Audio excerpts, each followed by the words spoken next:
Hello and welcome to your in-depth forecast for week commencing the 4th of October for the Sun or the Ascendant.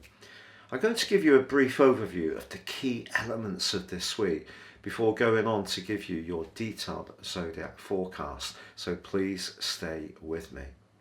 The standout event of this week is the Libra new moon, which occurs on Wednesday. Also, Pluto, the planet of transformation, ends a long retrograde on this day. But the new moon is particularly unique because it's very close to Mars, the planet of drive and passion, and a planet which is actually in its detriment in the sign of Libra. Libra is about finding consensus, celebrating the things we have in common. It is about trying to achieve a degree of harmonization. But sometimes Libra energy can attract from other people almost an assumption that the Libran type energy of giving and being very accommodating and attuned to another person, some people take that for granted. So Mars can be a very good thing in that regard and see us assert our boundaries in a more robust way. But also Uranus is in a 150 or quincunx angle to the new moon, and that's quite a rebellious influence in Taurus. So I think this could be a week when there's some intense discussions over finances for many people. Also Mercury in its retrograde squares with Pluto on Monday and Tuesday.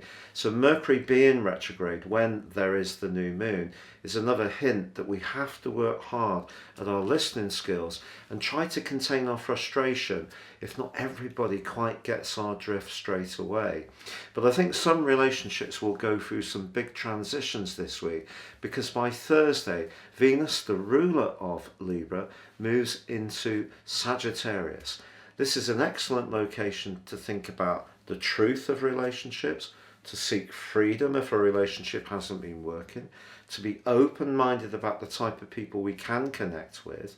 Because one of the things that I think is wonderful to do with Libran energy is to celebrate the things we have in common and not focus always on the things that separate us, that make us different.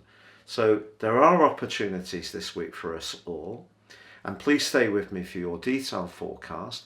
But if you are new to me or my channel, I would be honoured if you would subscribe. Please click or tap on the bell notification symbol. Also, if you'd like to get your free written daily horoscope fired to your device each morning, you can do so by subscribing below. I've been writing these for many years, over 25 years, and my work is featured all around the world and in Britain's most read daily newspaper. So you can get yours free by subscribing below.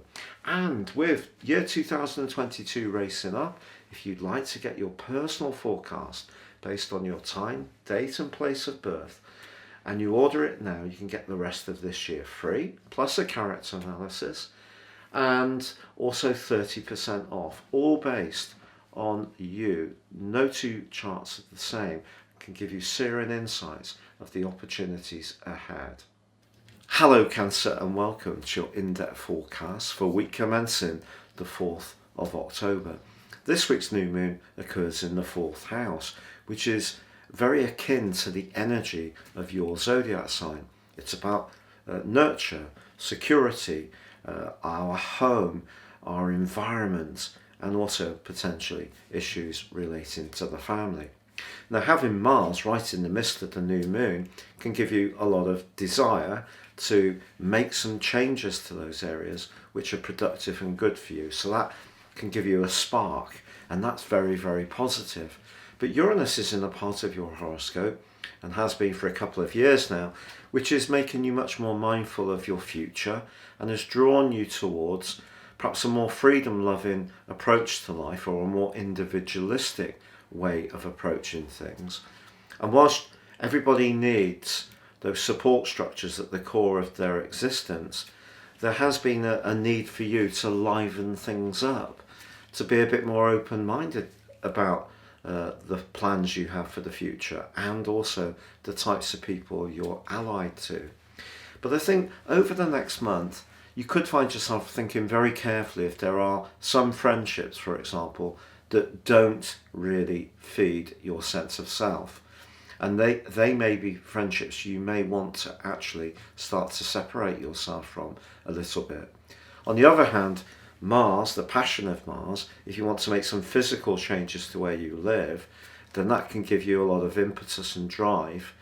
But Mercury in retrograde in this part of your situation, well, that's saying to you that if you need to get people in to do some improvements or repairs or upgrades, then be very careful what you agree to. As always with Mercury retrograde, it's important to be clear on the details.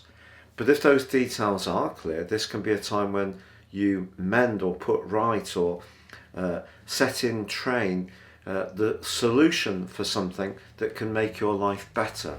But I think because Uranus is in an obtuse angle to the new moon, there could be a passage, a period of time where you may pursue what you want future forwards, but it may mean that in the short term things actually feel a little less secure, or you may have to give up something you've got now in order to get what you really want longer term. So there can be a kind of passage from the present circumstances to that future more exciting, enlivening opportunity, and that could leave you feeling a little more exposed.